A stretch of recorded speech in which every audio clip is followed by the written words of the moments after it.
Good morning friends. आज दिनांक 5 अप्रैल 2022। आज हम लोग क्लास स्टार्ट करेंगे 10th का चैप्टर नंबर 1 रियल नंबर। देखिए रियल नंबर मीन्स क्या होता है। इसके दो डीप पार्ट्स होते हैं।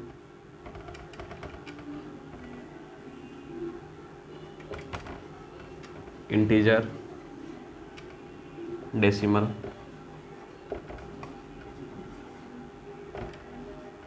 डेसिमल हुआ तो इंटीजर मीन्स ये क्या हुआ, पूर्णांक संख्या हुआ, पूर्ण संख्या हुआ, ये दशमलव संख्या हुआ। इंटीजर्स नंबर मीन्स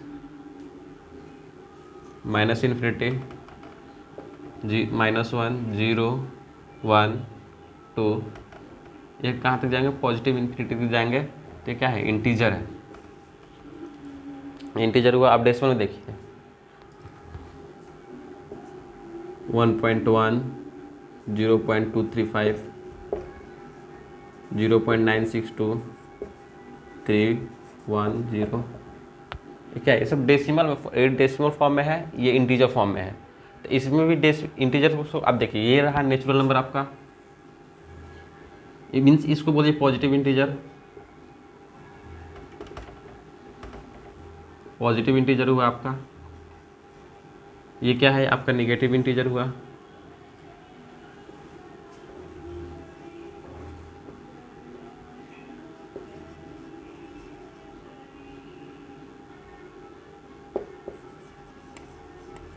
ये निगेटिव इंटीजर है। अब कोई पूछे आपसे जीरो क्या है, तो जीरो ना ही पॉजिटिव है ना ही निगेटिव है, तो आप इसको नोट करके लिख लीजिए कि zero is neither negative nor positive.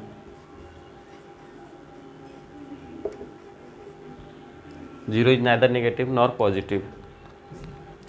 इतना आपको ध्यान रखना है इंटीजर के बारे में आपको। अभी फिलहाल इसको डिटेल में बाद में पढ़ेंगे। अब देखिए डेसिमल फॉर्म।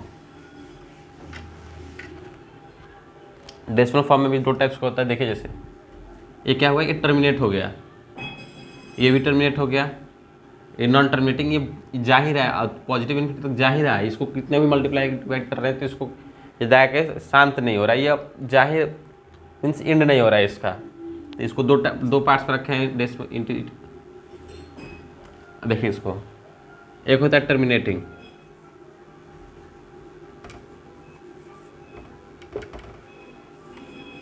और एक है नॉन टर्मिनेटिंग।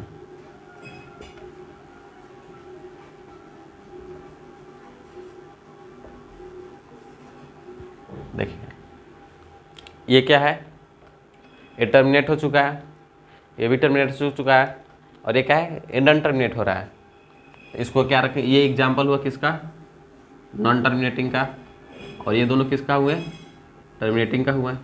और एग्जाम्पल देख सकते हैं 125, 0.962, ये सब क्या हो रहा है, ये टर्मिनेट हो जा रहे हैं। अब इसका देखिए एग्जाम्पल 0.123699296। फिर और एग्जाम्पल देखिए, फिर इसका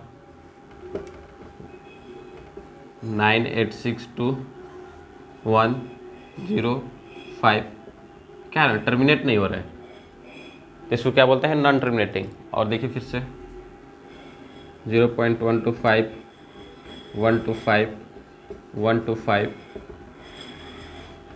0.3, 4, 4, 4, 4, 4।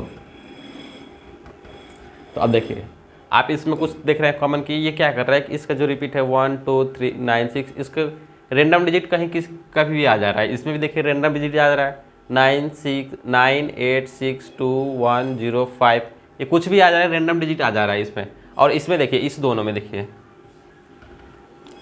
0.125 है, इसके बाद सेम डिजिट रिपीट कर जा रहा है 1 2 5, फिर सेम डिजिट रिपीट कर जा रहा है 1 2 5। अब देखिए नीचे में इस जो रिपीट कर रहा है 0.4 रिपीट कर रहा है, इसमें रैंडम डिजिट नहीं आ रहा है, ये सेम डिजिट आ रहा है 4 आ रहा है,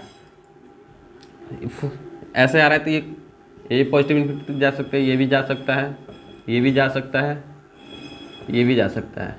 इनसे क्या करेंगे, टर्मिनेट नहीं करेंगे, तो इसको क्या बोलेंगे, नॉन टर्मिनेटिंग। नॉन टर्मिनेटिंग देख रहे हैं कि इसमें कोई डिजिट रिपीट नहीं कर रहा है, इसमें रिपीट नहीं कर रहा है, इसमें ये रिपीट कर रहा है, इतना रिपीट कर रहा है, इसमें रैंडम डिजिट कहीं से नहीं आ रहा है। इसमें देखिए ये रिपीट कर रहा है, इसमें रैंडम डिजिट नहीं आ रहा है। तो अब इसमें भी 2 पार्ट्स हो गया है। देखिए आप इसको 2 पार्ट्स देख रहे हैं, जैसे इसमें रिपीट कर रहा है, इसमें रिपीट नहीं कर रहा है, इसमें रिपीट नहीं कर रहा है, इसमें रिपीट कर रहा है। तो अब इसको देखिए, इसके आगे 2 पार्ट्स हैं।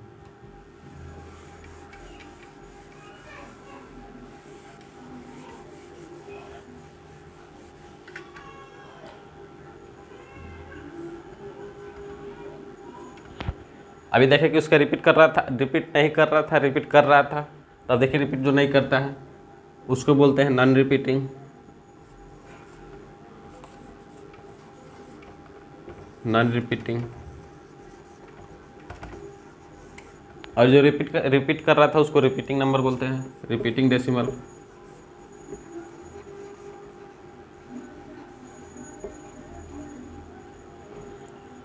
Repeating decimal, non repeating decimal. तो आप देखे थे एग्जांपल 0.126129321, 0.1413931, ऐसी कार जा रही रिपीट टर्मिनेट। एक तो पहले टर्मिनेट नहीं हो रहा है, टर्मिनेट भी रिपीट नहीं हो रहा है। और इसमें देखिए ये भी नॉन टर्मिनेट होगा, जैसे 0.125 125 125, तो ये जा रहा है। इसमें क्या है कि आपको देखिए इसमें 3 डिजिट रिपीट कर रहा है, इसमें भी 3 डिजिट रिपीट कर रहा है, इसमें भी 3 डिजिट। इनसे डिजिट क्या है 3, ये तीनों सेम डिजिट है, ये ऐसा ही रिपीट करेगा। अब देखिए जैसे 0 में 4 4 4 4 3 2 3 2 3 2 3 2, ये क्या है, ये रिपीट कर रहा है। देखिए इसमें 4 डिजिट रिपीट कर रहा है, इसमें 3 2 डिजिट रिपीट कर रहा है। तो क्या है, इसको रिपीटिंग डिजिट, रिपीटिंग डेसिमल बोलेंगे, इसको नॉन रिपीटिंग डेसिमल बोलेंगे।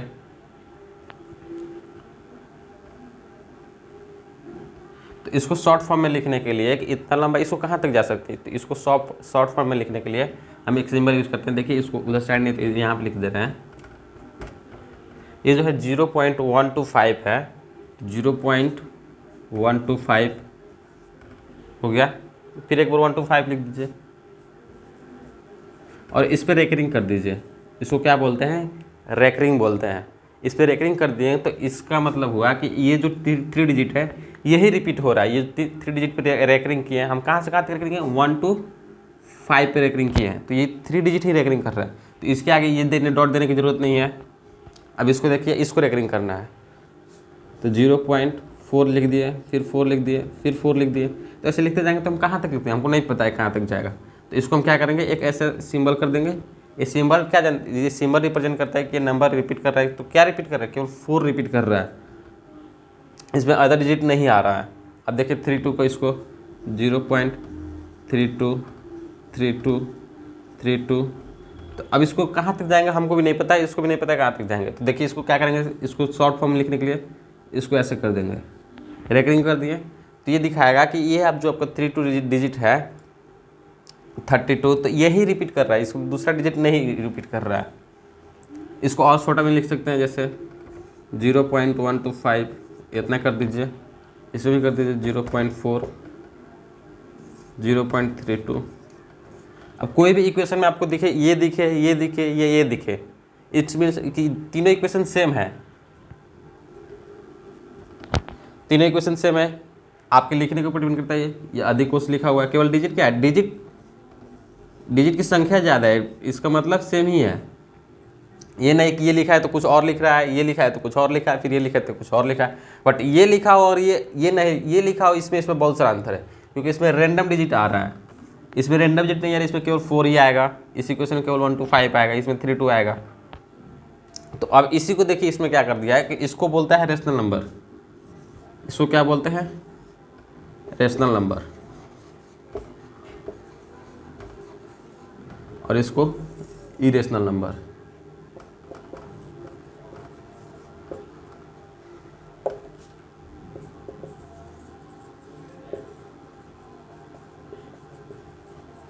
तो रेशनल नंबर का तो आपको 9th में पढ़ोगे, तो form of P by Q, Q not equal to 0। तो हम इसको इस फॉर्म में लिख सकते हैं। तो इसको आगे देखेंगे कि इसको कैसे लिखते हैं, बट इसको form of P by Q में नहीं लिख सकते हैं। इसको ऐसे नहीं लिख सकते हैं, इसको ऐसे लिख सकते हैं। तो आपको इतना ही क्लास 10th में बेसिक नॉलेज के लिए बता दिया गया है। अब आपको दूसरा मेथड दिखाते हैं आपको।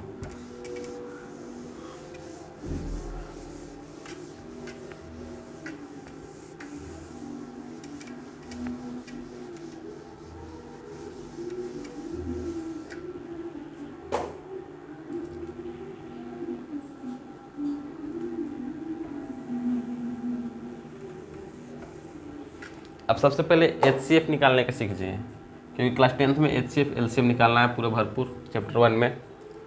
तो देखिए HCF कैसे निकालते हैं। इसके it's means highest common factor,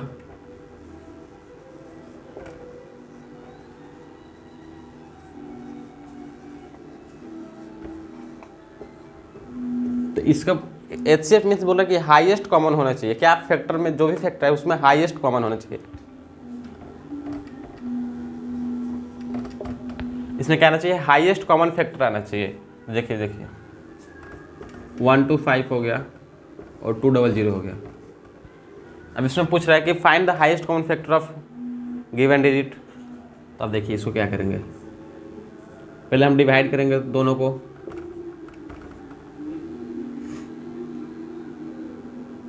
five से कीजिए 25, 5, 1 आ गया। इसको आप ना ही भी करते, इसको ना करते तो भी चलता, आपका आंसर सेम आएगा। इतना ही भी करके छोड़ दीजिए। बट आपको लिखना होगा तो ऐसे लिखना होगा, या ऐसे पूरा लिखना है। ये नहीं कि केवल इसका ही लिखना है। अगर इसका लिखना है तो फिर इसका वहाँ पे 1 कर दीजिए, जैसे यहाँ पे लिखना आएगा वो।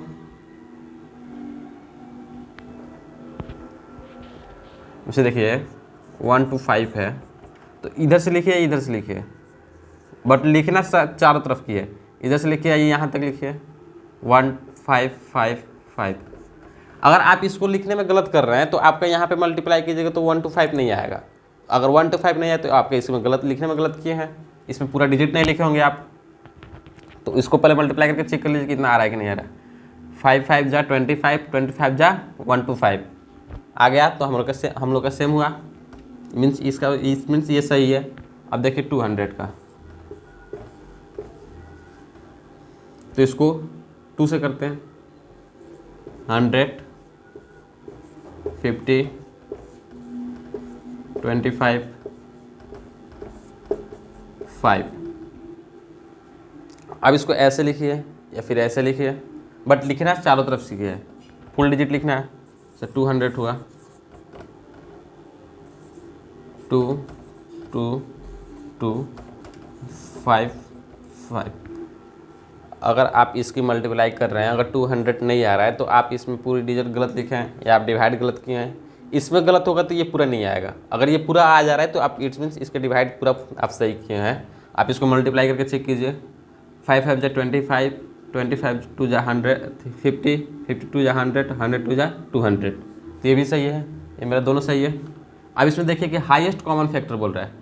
हाईएस्ट क्या होना चाहिए, कॉमन होना चाहिए फैक्टर में। जो भी ये फैक्टर हुआ आपका, ये दोनों फैक्टर हुआ। अब इसमें बोला कि हाईएस्ट होना चाहिए। तो अब देखिए 2 कॉमन नहीं है, किसी में 2 कॉमन नहीं है इसमें। अब देखिए इसका 5 इसमें कॉमन है। 5 कितने टाइम्स, ओहो 5 2 टाइम्स कॉमन है। इसमें 2 5 है, इसमें भी 2 5 है। तो हम लोग क्या लिखेंगे कि हाईएस्ट कॉमन ही केवल लिखेंगे। तो HCF लिखने के लिए देखिए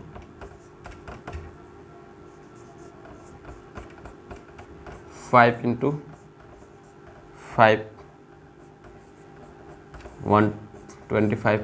तो क्या हुआ, हाईएस्ट कॉमन फैक्टर हुआ आपका। तो HCF ऑफ, तो लिख दीजिए HCF ऑफ 1 to 5 200 इज 25। ये आपका क्या हुआ, आंसर हुआ। तो इसका HCF निकालना कि ये है। बट हम लोग के 10th क्लास में एक और मेथड है, उसको देख लीजिए फिर से पहले, या पहले वो मेथड ही पढ़ लेते हैं, थ्योरम है।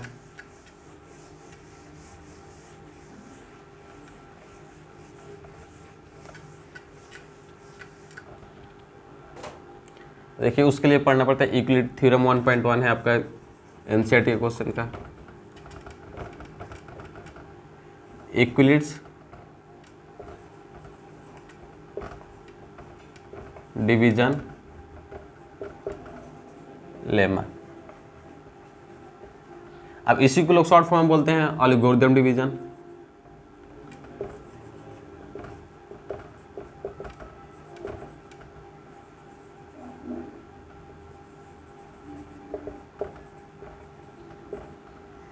आपके क्वेश्चन में पूछे कि इस मेथड से बनाइए या इस मेथड से बनाइए, इस क्वेश्चन का मतलब सेम है कि कोई भी मेथड यूज कीजिएगा, इसका मतलब a इक्वल टू बी की प्लस आर। कोई पूछे आपका यूक्लिड डिवीजन में क्या है या डिवीजन एल्गोरिथम क्या है, तो आप उसको शॉर्ट फॉर्म बोलिए कि a इक्वल टू बी की प्लस आर। आप पूछे कि इसमें a क्या है, b क्या है, q क्या है और r क्या है, तो आप इसको याद रख लीजिए। ये डिवाइजर है, ये डिविडेंड है, ये कोसेंट है,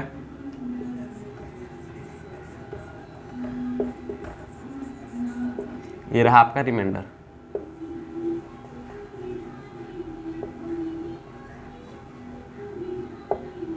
तो आपको देखिए ऐसा ना समझ में आए तो फिर से देखिए ऐसे,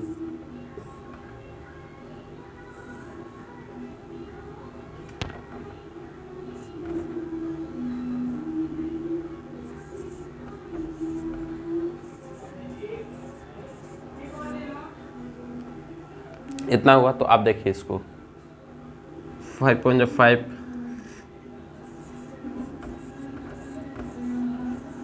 2 डिजिट उतारना है तुमको, तो यहाँ पे 100 होगा। ये 2 डिजिट बच गया, ये 2 डिजिट डिवाइड नहीं होता, इसको यहाँ पे जो रिमाइंडिंग बच गया तो उसको हम लोग यहाँ लिख देते हैं। मीन्स यहाँ इसको नहीं लिखते हैं, ये तो रिमाइंडर मेरा क्या हो गया, 0 हो गया। अब इसको लिखेंगे तो ये डिवाइड नहीं हो रहा है 2 डिजिट से, तो इसको क्या बचेंगे, तो इसको यहाँ पे लिख देंगे। तो अगर आपको ऐसे नहीं हो रहा तो फिर इसको ऐसे देख लीजिए, 2500 आ गया। इसको छोड़िए, दूसरे देखिए। तो इसमें देखिए ये आपका डिवाइजर है, ये आपका डिविडेंड है, ये आपका कोसेंट है और ये आपका रिमाइंडर है।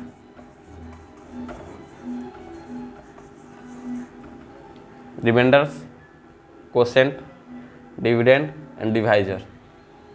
दूसरा देखिए,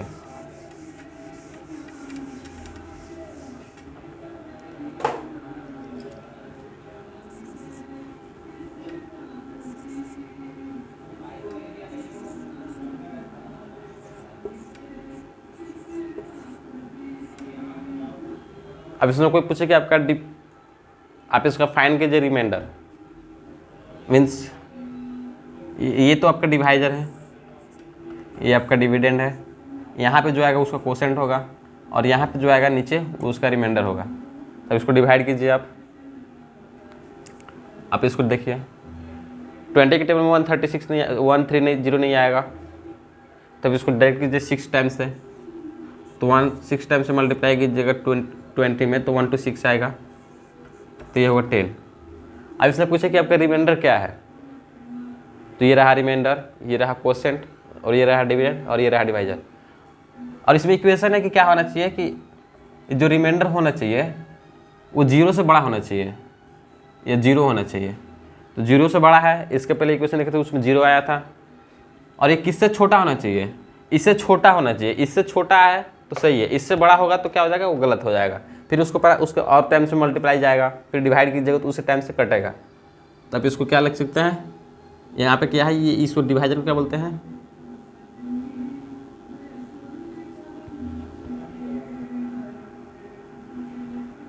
नहीं गलत हो गया,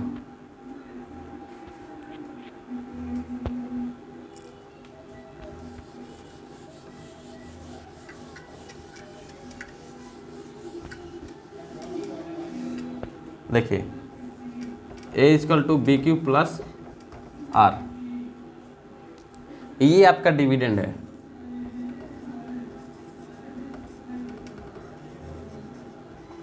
ये आपका डिवाइजर है और ये आपका कोसेंट है। और ये आपका रिमाइंडर है। जैसे सेम इक्वेशन लिख लीजिए,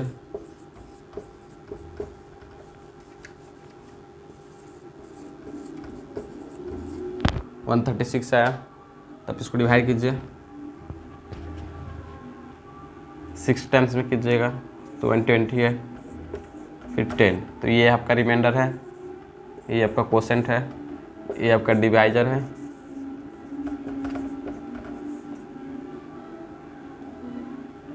ये आपका डिविडेंड है। तो डिविडेंड जो हुआ ए क्या है, ये ए है, ये बी है, क्यू है, ये आर है। तो आर का कोस इक्वेशन क्या है, देखिए आर कभी भी 0 हो सकता है या 0 से बड़ा होगा, बट किससे छोटा होगा, इससे छोटा होना चाहिए। क्या है, बी है।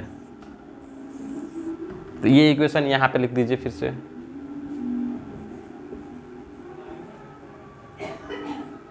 ये यहाँ पे होना चाहिए। इसके पहले इक्वेशन हम ध्यान से नहीं देखे तो उसमें गलत हो गया, तो बट ये इक्वेशन से ये पूरा।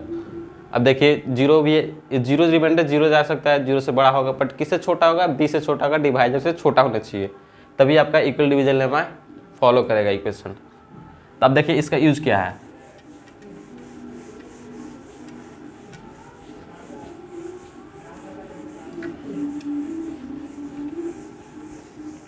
इसका यूज केवल एक ही बात में आता है कि एलसीएम और एचसीएफ फाइंड करने में।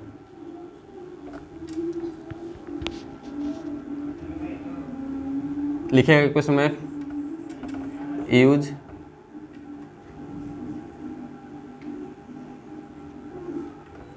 Euclid division lemma and find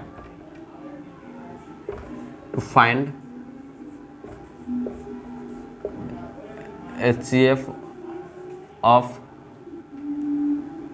1 to 5 and 200। तो आपके क्वेश्चन अगर एग्जाम में अगर ऐसे लिखा है तो आपको इस डिवीजन का यूज़ करना है। अगर नहीं लिखा है, केवल पूछ रहा है कि फाइंड द एचसीएफ ऑफ 200 तो आप सिंपल मेथड जो आप देखें, इसको 1 to 5 से कर दीजिए, इसको 200 कर दीजिए। अभी आप इसके पहले पिछले देखें कि इस ऐसे बनाते हैं, तो इसको इसमें से बना दीजिए। अगर इक्वेशन आपके एग्जाम में अगर लिखा है कि इक्वली डिवीजन लेमा से ही करना है, तब इससे कीजिएगा तो उसका कोई मतलब नहीं बनता, वो आपको 0 नंबर दे देगा। तो आपको इस डिवीजन से करने के लिए देखिए क्या करना पड़ता है। पहले इसमें देखिए दोनों में ग्रेटेस्ट डिजिट कौन है, तो 200 ग्रेटेस्ट डिजिट है,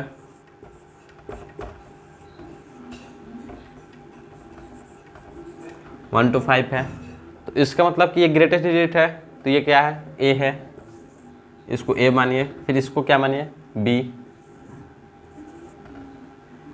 अब देखिए, अब तो फिर अभी तो इक्वल डिवीजन लेवल क्या है, A equal to B Q plus R, और आर इजकल टू इतना हो सकता है, ये दिख रहा है इतना।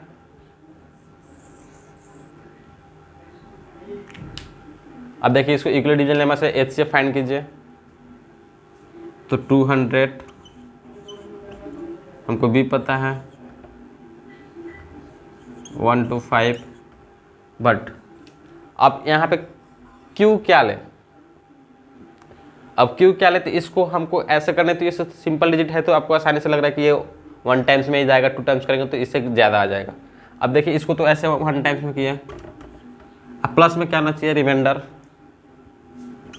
तो अब देखिए इसको डिवाइड कीजिएगा तो 1 टाइम्स जाएगा, तो 1 to 5 में से 200 में से 1 to 5 जाएगा तो कितना हो जाएगा, 75। तो ये क्या है, आपका बी है, ये क्या है, क्यू है, और ये आर है, और ये है। तो अब देखिए कि इसका जो कि एचसीएफ कब निकलेगा, जब दोनों का डिजिट क्या आ जाएगा, सेम 0 आ जाएगा, रिमाइंडर 0 आएगा तभी एचसीएफ फाइंड होगा। तब इसको फिर से कीजिए, अब इसको यहाँ लाइए 1 to 5, अब इससे पूछेगा फिर इसको यहाँ पे लाना होता है, आर के स्थान पे आएगा, बी के स्थान पे आएगा 75। अब देखिए, अब क्वेश्चन में इसको 2 टाइम्स से मल्टीप्लाई कीजिएगा तो इससे ग्रेटेस्ट डिजिट आ जाएगा, क्योंकि 150 आ जाएगा, ये 1 to 5 है तो इससे ग्रेटेस्ट डिजिट आएगा। तो इसे स्मॉल डिजिट के लिए फिर 1 से मल्टीप्लाई कीजिए, और फिर देखिए रिमाइंडर लिखिए, कितना आएगा, 50 आएगा। 50 आएगा, चेक कीजिए। 50 लिखिए फिर से, 50 आया। अब इसको फिर इसको यहाँ पे कीजिए, 75 50 इंटू 1 प्लस 25 आया। अब देखिए फिर से इसको आगे कीजिए। अभी रिमाइंडर 0 नहीं आया है, अब रिमाइंडर नॉट इक्वल टू 0, तो HCF मेरा फाइंड नहीं हो चुका है, अभी नहीं हुआ है। जब तक रिमाइंडर 0 नहीं आएगा तब तक HCF हमको फाइंड नहीं हो पाएगा। अगर रिमाइंडर 0 नहीं है, अगर 0 आ गया, that is equal to divisor equal to HCF। Remainder 0 equal to divisor equal to, ये क्या है आपका डिवाइजर है। अगर यहीं पे 0 आ जाता, अगर यहाँ पे 0 आ जाता तो ये क्या है मेरा, यही मेरा HCF हो जाता है। 75 ही मेरा बट इसमें 20 जो रिमाइंडर है वो 0 नहीं आया, तो इसको हम लोग 0 करने के लिए और आगे प्रोसेस जाएंगे और स्टेप जाएंगे। देखिए इसको 50 25 इंटू 2। अब देखिए इसको इतना करने पर क्या आ जाएगा, 0 आ जा रहा है, तो यहाँ पे रिमाइंडर क्या हुआ आपका 0। तो ये आपका क्या हुआ, डिवाइजर बोला गया है कि डिवाइजर क्या हो जाएगा, HCF हो जाएगा। रिमाइंडर जहाँ कहाँ पे आएगा, 0 आ गया। तो मेरा इस स्टेप में कितना स्टेप है, first second third fourth step में क्या आएगा, रिमाइंडर 0 आ गया और इसको मल्टीप्लाई कीजिए तो इतना आ जाएगा। तो ये रिमाइंडर जाए तो इसी इक्वेशन का डिवाइजर, इस इक्वेशन का डिवाइजर क्या हो जाएगा, मेरा HCF हो जाएगा। तो देखिए किसी भी इक्वेशन एग्जाम में पूछेगा कि इक्वल डिवीजन लेमा करके करना है, तो इस प्रोसेस से करना होगा आपको। अगर ये नहीं लिखा है, केवल इतना लिखा है कि use find the HCF of इतना दिस डिजिट, तो आपको करना है केवल सिंपल से मेथड करना है। ये कर लीजिए, फिर से ये कर लीजिए, क्योंकि इसमें आप देखिए आप इसको इस मेथड से कीजिएगा तो फिर इसमें जाएगा। इसको ऐसे डायरेक्ट कर लीजिए, क्योंकि आपको अगर ग्रेटेस्ट डिजिट होता इतना आसानी से नहीं दिखता कि कितने डिजिट में जा रहा है, तो आपको चेक करना पड़ता कि कितने टाइम्स में जा रहा है। ये तो 1 टाइम्स में जाएगा तो आप आसानी से कर दीजिए 1 में। अगर 9 टाइम्स में जाता, आपको पता नहीं कितना में डिजिट जाएगा, तो आपको इस मेथड से करना होता, फिर इससे लिखा। अगर एग्जाम में नहीं लिखा इक्वल डिवीजन है तो सबसे पहले ये आसान कीजिए, क्योंकि ये आसान कम टाइम में हो जाएगा और आसानी से इसमें गलती का पता चल जाएगा। इसमें आपको मल्टीप्लाई करना है, डिवाइड करना है, ऐड भी करना पड़ रहा है, ये यूज़ कीजिए, ये ठीक रहेगा। अगर एग्जाम में लिखा है तो फिर ये करना पड़ेगा। याद रहे कि जब तक रिमाइंडर 0 नहीं आएगा तब तक हम HCF फाइंड नहीं कर सकते कि डिवीजन से, इक्वल डिवीजन लेवल से।